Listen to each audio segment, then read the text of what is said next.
जरा रुकिए। कल्पना कीजिए, एक ऐसा इंसान जिसके पास दुनिया की हर सुख सुविधा है, रेशमी बिस्तर, 56 भोग और हजारों पोशाक, लेकिन आधी रात को वह जागता है और अपने सोए हुए परिवार और साम्राज्य को छोड़कर निकल जाता है। क्यों? क्योंकि सिद्धार्थ ने जान लिया था कि जिस सुख के पीछे हम भाग रहे हैं वह रेत की तरह हाथों से फिसल जाता है। बुढ़ापा, बीमारी और मृत्यु ये सच हैं जिन्हें हम मखमली पदों के पीछे छिपाते हैं।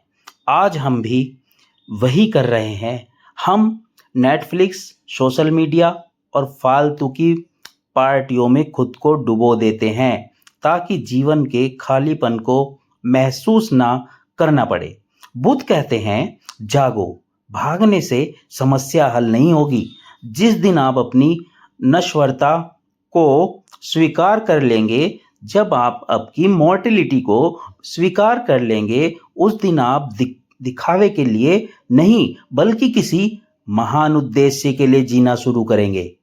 महलों को छोड़ना त्याग नहीं है, बल्कि सत्य को चुनना साहस है। दूसरा, अति का त्याग। मध्यम मार्ग अपनाओ, अति का त्याग करो। ज्ञान की तलाश में सिद्धार्थ ने खुद को इतना तपाया कि उनकी हड्डियां दिखने लगी। वे मरण सन थे, मतलब मरने वाले थे। तभी उन्होंने एक संगीतकार को गाते सुना, वीणा के तार को इतना मत कसो कि वो टूट जाए, और इतना ढीला भी मत छोड़ो कि स्वर न निकले। यह सुनकर बुद्ध मुस्कुरा दिए। उन्हें समझ आ गया कि सत्य अति एक्सट्रीम में नहीं, मध्य जो बैलेंस होता है में है। आज की पीढ़ी या तो 18-18 घंटे काम करके बर्न आउट हो रही है या फिर आलस्य में अपना जीवन बर्बाद कर रही है। बुद्ध का मध्यम मार्ग कहता है, शरीर को इतना कष्ट मत दो कि वह साधन न रहे, और इतना लाड मत करो कि वह आलसी बन जाए। सफलता का राज पागलपन में नहीं बल्कि निरंतरता में है। कंसिस्टेंसी बनी रहनी चाहिए और संतुलन में है। कंसिस्टेंसी एंड बैलेंस में है। जब तार सही खींचा होगा तभी जीवन का संगीत मधुर होगा। चौथा है, अंगुलीमान बदलाव संभव है। अंगुलीमान की जो ये कहानी है जिससे ट्रांसफॉर्मेशन हो सकता है।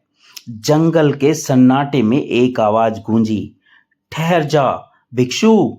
सामने अंगुलीमान खड़ा था, जिसकी आंखों में खून था और गले में इंसानी उंगलियों की माला। बुद्ध चलते रहे। डाकू फिर चिल्लाया, मैंने कहा रुक जा। बुद्ध रुके और मुड़कर बोले, मैं तो कब का रुक गया। अपनी वासनाओं से अपने क्रोध से तुम कब रुकोगे अंगुलीमाल। वह डाकू कांप गया। उसे लगा था कि उसे कोई योद्धा मिलेगा, पर उसे एक ऐसा इंसान मिला जिसने उसकी आत्मा को झंझोर कर रख दिया। बुद्ध ने सिखाया कि कोई भी इंसान इतना बुरा नहीं होता कि वह बदल न सके। अगर आप आज खुद को फेलियर मानते हैं या अपनी पुरानी गलतियों के बोझ तले दबे हैं, तो याद रखिए, अंगुलीमाल डाकू से संत बन सकता है, तो आप अपनी आदतों को बदलकर एक नया इंसान क्यों नहीं बन सकते। आपका अतीत आपकी जेल नहीं बल्कि आपकी पाठशाला होनी चाहिए। नंबर 5 है, मौन की शक्ति और आलोचना। बुद्ध गांव-गांव जाते थे। एक बार एक व्यक्ति ने उन्हें खूब गालियां दी। बुद्ध चुपचाप सुनते रहे।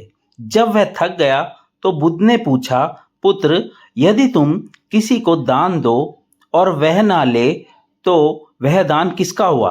व्यक्ति ने कहा, जाहिर है मेरा ही रहेगा। बुद्ध मुस्कुराए और बोले, ठीक उसी तरह तुम्हारी गालियां मैंने स्वीकार ही नहीं की तो वे तुम्हारे पास ही रह गई। हम अक्सर दूसरों की बातों से टूट जाते हैं। किसी ने कुछ कह दिया और हम हफ्तों तक परेशान रहते हैं। बुद्ध का यह सबक मेंटल फिल्टर की तरह है।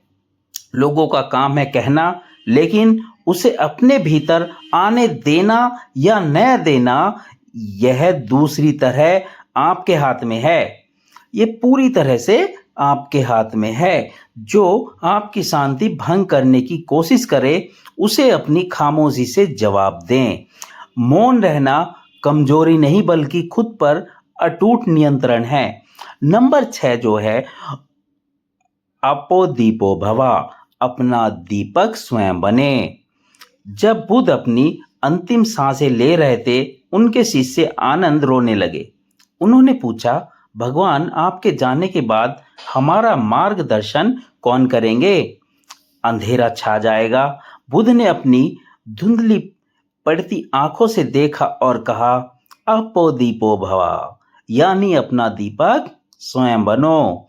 किसी की बैसाखी मत बनो, किसी चमत्कार का इंतजार मत करो। दुनिया की कोई भी किताब, कोई भी गुरु या कोई भी वीडियो तब तक काम नहीं करेगा जब तक आप खुद उठकर कदम नहीं बढ़ाएंगे। आपके भीतर वह सारी शक्ति मौजूद है जो आपको बुद्धित्व तक के ले जा सकती है। मंजिल आपकी है, पैर आपके हैं, तो रास्ता भी आपको ही बनाना होगा। उठो, जागो और तब तक मत रुको जब तक तुम अपनी खुद की रोशनी न बन जाओ। बुद्ध कोई व्यक्ति नहीं, एक अवस्था है। बुद्ध कोई व्यक्ति नहीं, एक आस्था है। कुछ मिनटों में आपने जो सुना वह सिर्फ कहानी नहीं है, यह आपके जीवन का रोड मैप है। अब यह आप पर है कि आप बुद्ध की तरह जागते हैं या अंगुलीमाल की तरह अंधेरे में भटकते रहते हैं। आज से ही एक बदलाव शुरू करें। Thank you for watching. Video को लाइक और चैनल को सब्सक्राइब जरूर कर लें।